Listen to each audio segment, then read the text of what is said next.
Hello बच्चों। तो आज हम लोग क्लास 12 का इलेक्ट्रोस्टैटिक स्टार्ट करते हैं। थोड़ा सा इंट्रोडक्शन कर लेंगे और फिर जो है हम लोग धीरे धीरे आगे बढ़ेंगे इलेक्ट्रोस्टैटिक चैप्टर का। ये बहुत ही इम्पोर्टेंट चैप्टर है। तो चलिए हम लोग स्टार्ट करते हैं। तो हमारा सबसे पहला चीज ये है कि इलेक्ट्रोस्टैटिक्स कहते किसको हैं। देखिए, इलेक्ट्रोस्टैटिक्स जो है एक ऐसा ब्रांच है फिजिक्स का जिसके बीच में हम स्टडी करते हैं किसी भी स्टैटिक चार्ज का। जैसे कि मान लीजिए कि ये कोई चार्ज है क्यू। ठीक है, ये स्टैटिक फॉर्म है। स्टैटिक का मतलब है कि इन रेस्ट फॉर्म में है। तो ये दूसरे चार्ज पे क्या इफेक्ट लगा रहा है, दूसरे चार्ज पे इसका किस प्रकार का इफेक्ट हो रहा है। ठीक है, तो इसका स्टडी हम लोग कहाँ करते हैं, इलेक्ट्रोस्टैटिक्स में करते हैं। यानी कि स्टैटिक चार्ज का जो है ये पूरा स्टडी इलेक्ट्रोस्टैटिक्स में हम लोग करते हैं, यानी चार्ज इन रेस्ट।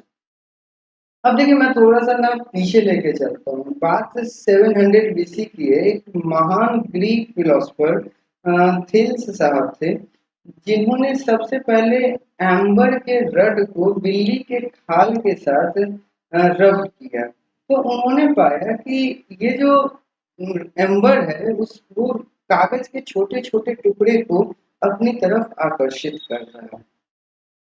तो उन्होंने पाया कि कागज के टुकड़े को आकर्षित करने की वजह ये थी कि एम्बर के रड पे एक खास प्रकार की प्रॉपर्टी आ गई। ठीक है, जिसकी वजह से वो कागज के टुकड़े को अपनी तरफ खींच लिया। और ये किस वजह से आई थी, फ्रिक्शन करने की वजह से।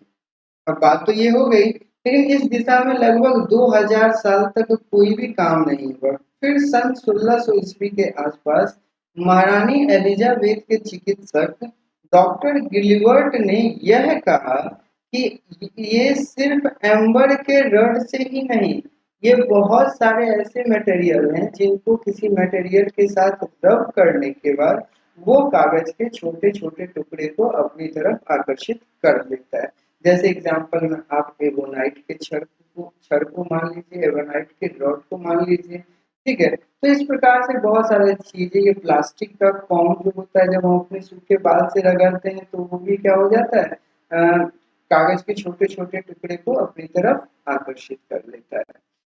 अब बात हुई कि जब गुलवर साहब ने ये बात कहा तो फिर अब ये क्यों होता है, ये आकर्षित क्यों होता है, इसके पीछे जो है रिसर्च का काम स्टार्ट हो गया। और सबसे पहली थ्योरी, टू फ्लूइड थ्योरी, जो सबसे पहली थ्योरी आई थी वो थी two fluid theory.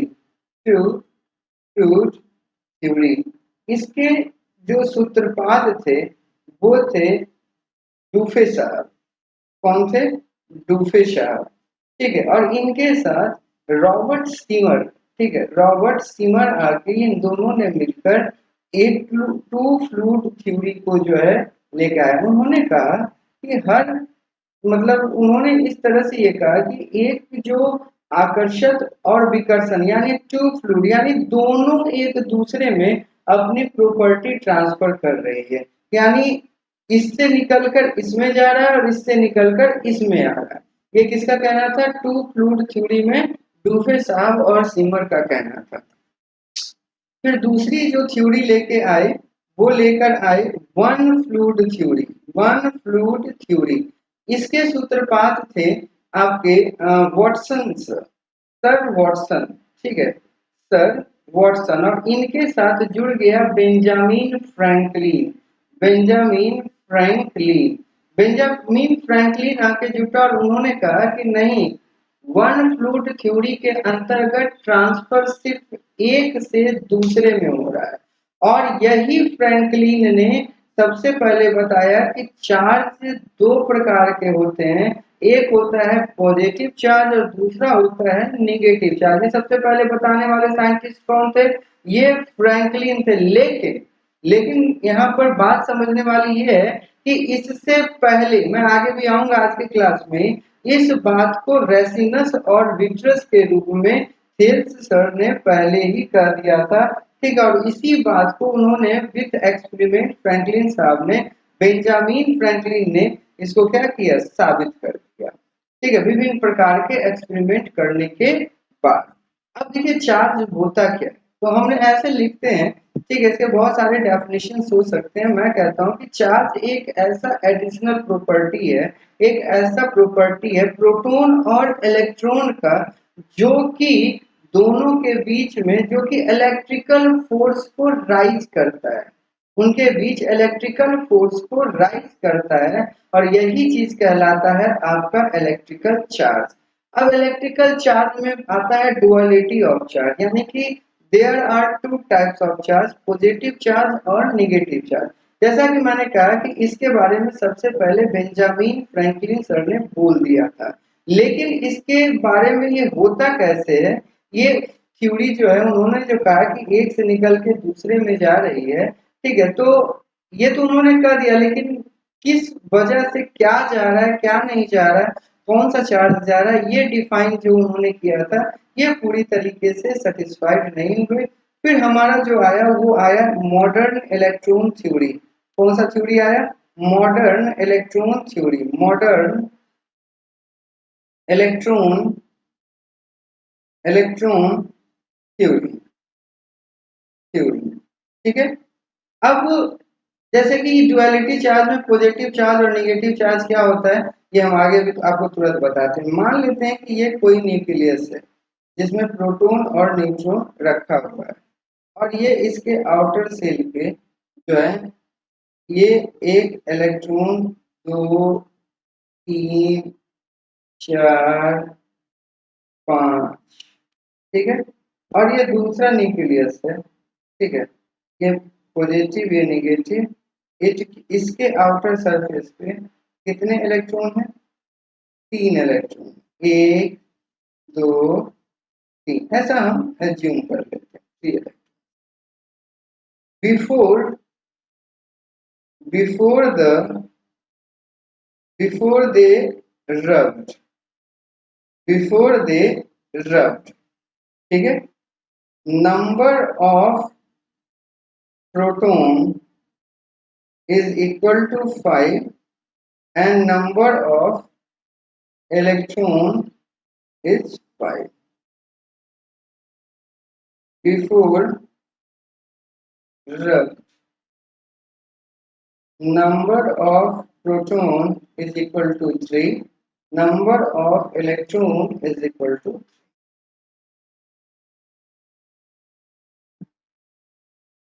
They rubbed with each other. After that, ये इससे एक इलेक्ट्रॉन दे दिया, ये इसमें एक इलेक्ट्रॉन दे दिया। Now, after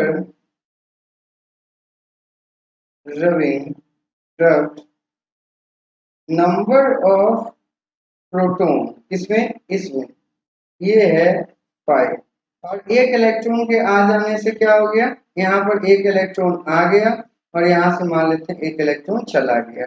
अब नंबर ऑफ इलेक्ट्रॉन कितना? 6। प्रोटॉन पे कैसा चार्ज? पॉजिटिव। इलेक्ट्रॉन पे कैसा चार्ज? नेगेटिव। अब देखिए ये पॉजिटिव ये नेगेटिव दोनों को कैलकुलेट करेंगे।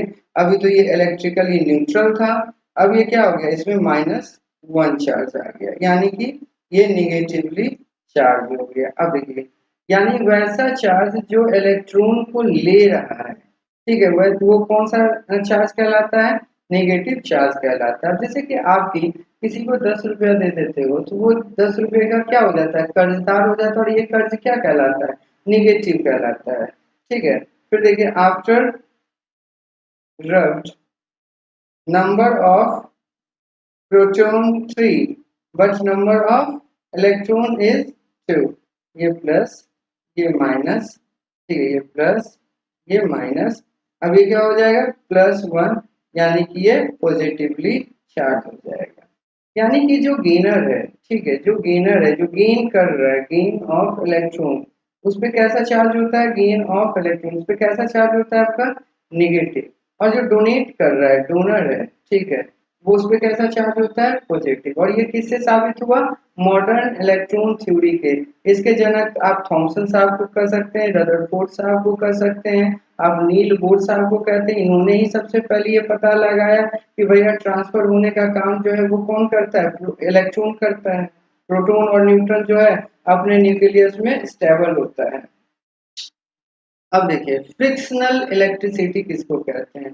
कहता है कि इलेक्ट्रिसिटी जो है किसी ऑब्जेक्ट के ऊपर अगर डेवलप हो रहा है, जब उसको हम रब करते हैं, जब हम एक दूसरे के साथ, जब इस तरीके से एक दूसरे का, आप देखोगे गर्मी गर्माहट महसूस होगी। गर्माहट का मतलब क्या है, कुछ भी चीजों का ट्रांसफर। तो हम कहते हैं कि अगर हम उनके बीच, ठीक है, दो पार्टिकल को एक दूसरे के साथ रब कर रहे होते हैं, तो क्या होता है, इलेक्ट्रिसिटी उस पर डेवलप हो जाता है। इलेक्ट्रिसिटी बोलने का तात्पर्य क्या है, चार्ज से। अभी देखिए इलेक्ट्रिसिटी इसलिए ऐसा बोले कि सबसे पहले इस पर एक्सपेरिमेंट जो हुआ था वो एम्बर के रड से हुआ था। और एम्बर का मतलब ही होता है इलेक्ट्रॉन, इलेक्ट्रॉन। और इसी वर्ड से बना है क्या, इलेक्ट्रिसिटी। अब देखिए तो इलेक्ट्रिसिटी जो है किसी ऑब्जेक्ट पे डेवलप होता है कब, जब उसको एक दूसरे के साथ रब्ड किया जाता है। और इसी को हम लोग क्या कहते हैं, फ्रिक्शनल इलेक्ट्रिसिटी कहते हैं। क्या किया जाता है, फ्रिक्शनल इलेक्ट्रिसिटी कहते हैं। देखिए यहाँ पर भी जो डेवलपमेंट हुआ है वो रब्ड करने के बाद ही हुआ है, ठीक है, रब्ड करने के बाद ही हुआ है। तो ये ऐसा डेवलपमेंट यानी इलेक्ट्रिसिटी किसी पार्टिकल के ऊपर डेवलप करता है जब हम इसको एक दूसरे के साथ रब करते हैं। हालांकि सिर्फ फ्रिक्शनल इलेक्ट्रिसिटी इसके पार्ट में नहीं है, चार्ज बाय इंडक्शन भी होता है। अभी धीरे धीरे करके मूव डे बाय डे करते जाएंगे, ठीक है। अब आते हैं कि अब वापस मैंने कहा था ना कि रेसिनस और विट्रस क्या होता है। अब कहता है कि अब जब हम एम्बर को रब किए बिल्ली के खाल के साथ, तो एम्बर के ऊपर जो चार्ज डेवलप हुआ, जो खास गुण आया, जिसकी वजह से वो कागज के टुकड़े को अपनी तरफ आकर्षित किया था, उसको हम लोग रेसिनस कहे, ठीक है। और एम्बर जो है वो रेसिन हो गया, ठीक है। एम्बर का मतलब क्या होता है, इलेक्ट्रॉन। इलेक्ट्रॉन से ही बना है इलेक्ट्रिसिटी। इलेक्ट्रॉन से ही क्या बना है आपका, इलेक्ट्रिसिटी। इलेक्ट्रिसिटी, अब इसको इलेक्ट्रॉन भी कहा जाता है, लेकिन ग्रीक भाषा में इसका नाम इलेक्ट्रॉन था। ये साउंड्स लाइक करता है किसकी तरफ से, इलेक्ट्रॉन की तरफ से। लिखते जरूर ट्रम है लेकिन पढ़ते ट्रन है, ठीक है, इलेक्ट्रॉन, ठीक है। इसका भी क्या मतलब हो गया, इलेक्ट्रॉन ही हुआ, ठीक है ना। तो रेसिनस क्या हुआ कि इबोनाइट रॉड या एम्बर पर जो आपका मतलब डेवलप होता है चार्ज, ठीक है, जो डेवलप होता है, एम्बर कहिए या इबोनाइट रॉड कहिए, एक ही चीज है, उसको हम लोग कहते हैं क्या, रेसिनस कहते हैं। अब आगे आइए, विट्रस किसको कहते हैं, ग्लास रड पे जो चार्ज डेवलप हुआ, ठीक है, उसी को हम लोग क्या कहते हैं, विट्रस कहते हैं। ग्लास रड को अगर हम सिल्क के या फर से अगर हम उसको रब्ड करते हैं, ठीक है, तो उस पे सिल्क के कपड़े के साथ अगर ग्लास रड को हम रब्ड करते हैं, तो ग्लास रड पे जो नेचर आता है, जो गुण आता है, वो क्या कहलाता है, विट्रस कहलाता है। इसके बाद अमेरिकन साइंटिस्ट, जैसा मैंने कहा, बेंजामिन फ्रैंकलिन ने इंट्रोड्यूस किया था पॉजिटिव चार्ज और नेगेटिव चार्ज को के कॉन्सेप्ट को। तो विट्रस को उन्होंने पॉजिटिव चार्ज कह दिया और रेसिनस को नेगेटिव चार्ज कह दिया। अब थोड़ा सा बैक चलो, यानी कि वैसा प्रॉपर्टी जो कि आपका एम्बर पे आ रहा है, ठीक है। एम्बर मतलब क्या चीज, रेसिन। और रेसिन का जो नाम है वो क्या है, इलेक्ट्रॉन। इलेक्ट्रॉन का मतलब क्या हो गया, निगेटिव चार्ज। इलेक्ट्रॉन का मतलब क्या हो गया, निगेटिव चार्ज। देखो ये थेल्स साहब ने कितना पहले कह दिया था। तो उसी का नाम उन्होंने क्या रख दिया, रेसिनस को निगेटिव चार्ज कह दिया और विट्रस को पॉजिटिव चार्ज कर दिया। इसका मतलब ग्लास रड हमेशा क्या हो जाता है, पॉजिटिवली चार्ज पार्टिकल है, पॉजिटिवली चार्ज हो जाता है। अब देखिए पोलैरिटी ऑफ चार्ज, ये कभी कभी जो है ना सीबीएसई बोर्ड या बिहार बोर्ड अपने एग्जामिनेशन में पूछ देता है कि डिफाइन पोलैरिटी ऑफ चार्ज, ठीक है। अब पोलैरिटी जो है एक ऐसा प्रॉपर्टी है जो डिफरेंशिएट करता है, ठीक है, दोनों तरह के चार्जों को, ठीक है। दोनों चार्ज जो है पॉजिटिव चार्ज या नेगेटिव चार्ज, इसको जो डिफरेंशिएट करता है उसी प्रॉपर्टी को हम लोग पोलैरिटी ऑफ चार्ज कहते हैं। आइए अब कहता है origin of electric charge in frictional electricity. जो बात मैंने भी पहले कही थी वही चीज है कि जब दो डिफरेंट ऑब्जेक्ट को एक दूसरे के साथ रब किया जाता है, जैसे देखिए डिफरेंट ऑब्जेक्ट को एक दूसरे के साथ क्या किया हमने, रब किया, तो ये इलेक्ट्रिफाइड हो जाते हैं। किसकी वजह से, इलेक्ट्रॉन के ट्रांसफर होने की वजह से, जो एक बॉडी से निकलकर दूसरे बॉडी में आ जा रहा है।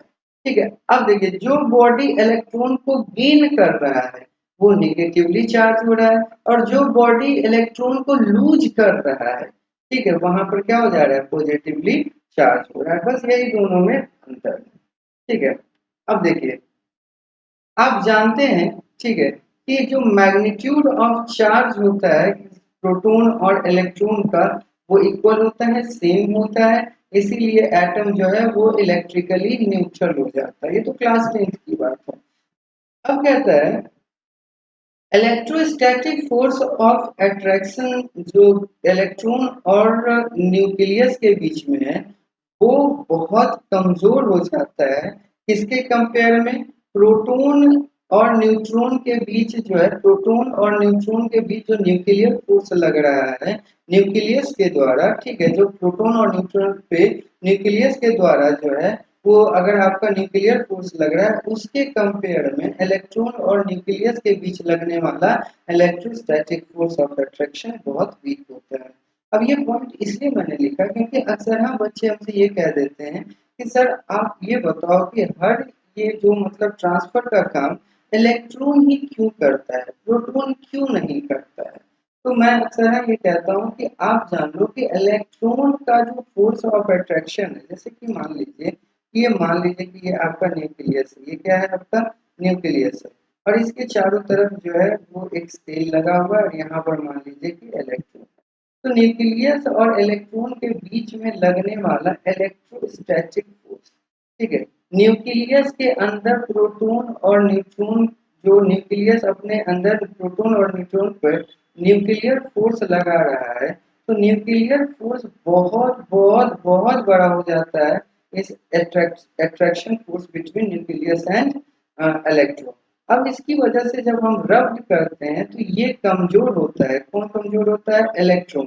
तो कौन कमजोर हो जाता है, इलेक्ट्रॉन। इलेक्ट्रॉन जो है वो कमजोर होता है और वो टूट जाता है। वो क्या हो जाता है, आपको टूट जाता है। ठीक है, जब आप उसको रब्ड करते हैं और ये जो है या तो गेन कर लेगा या तो क्या करेगा, अपना लूज कर देगा। तो यही वजह है कि इस इलेक्ट्रॉन्स के जो मतलब बात है उसमें हम क्या करते हैं, आपको ये कहते हैं कि इलेक्ट्रॉन ही पार्टिसिपेट करता है। क्यों, क्योंकि प्रोटॉन और न्यूट्रॉन पे जो न्यूक्लियर फोर्स लग रहा है वो मच स्ट्रॉन्गर देन होता है इलेक्ट्रॉन और न्यूक्लियस के बीच लगने वाले इलेक्ट्रिकल फोर्स।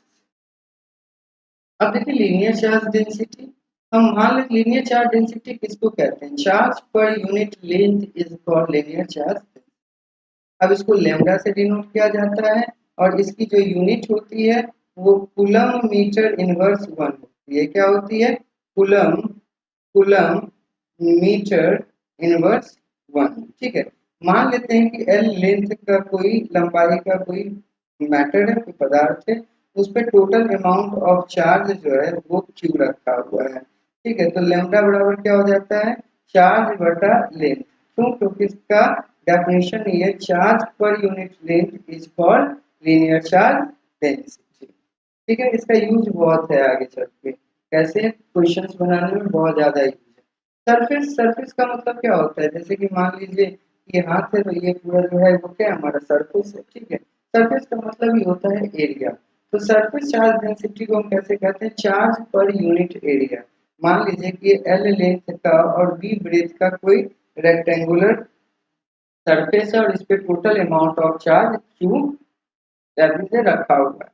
हमने क्या कहा, चार्ज पर unit area called surface charge density, it is denoted by sigma. कौन, तो ये सरफेस चार्ज डेंसिटी को सिग्मा से डिनोट किया जाता है। सरफेस चार्ज डेंसिटी को क्या से डिनोट किया जाता है, सिग्मा से डिनोट किया जाता है। ठीक है, तो सिग्मा बराबर क्या हो गया, चार्ज बटा एरिया, इसका यूनिट हो गया कूलम मीटर इनवर्स 2। अब ये इस फिगर के लिए क्या हो जाता है, अगर हमको लिखना होगा तो ये सिग्मा बराबर क्यू बटा एल गुना बी, और ये एल गुना बी क्या हमारा देता है, area of rectangle, area of rectangle. ठीक है, एरिया ऑफ रेक्टेंगल। आइए वॉल्यूम चार्ज डेंसिटी मान लेते हैं कि एल लेंथ, बी लेंथ और एच हाइट का एक जो है आपका क्यूबाइड है जिसपे पूरा तरीके से क्यू चार्ज स्टैब्लिश्ड है। वॉल्यूम चार्ज डेंसिटी को डेंसिटी भी कहते हैं, इसको नॉर्मली डेंसिटी भी कहा जाता है। ठीक है, तो चार्ज पर unit volume is called volume charge density and it is denoted by rho. It is denoted by rho, ऐसे लिखा जाता है रो। ठीक है, तो रो बराबर क्या हो जाता है आपका चार्ज बटा वॉल्यूम यानी coulomb metre inverse 3, coulomb metre inverse 3। और अगर हम इस फिगर को लेकर देखें तो ये क्या हो जाएगा, volume charge density is equal to total charge, और इसका वॉल्यूम क्या हो जाता है, इस फिगर का वॉल्यूम क्या हो जाता है, इस फिगर का वॉल्यूम हो जाता है आपका एल गुना बी गुना एच। ठीक है, तो हम लिख देते हैं rho is equal to Q by L into B into H, और ये क्या कहलाता है आपका वॉल्यूम चार्ज डेंसिटी कहलाता है। इसकी यूनिट क्या होती है कूलम मीटर इनवर्स 3। तो फिर हम आगे पढ़ेंगे, कल हम लोग कूलम्स लॉ अच्छे से करने वाले हैं और बहुत सारी चीज़ है इसमें जिसको हम लोग धीरे धीरे करेंगे विथ न्यूमेरिकल। तो आज के लिए धन्यवाद।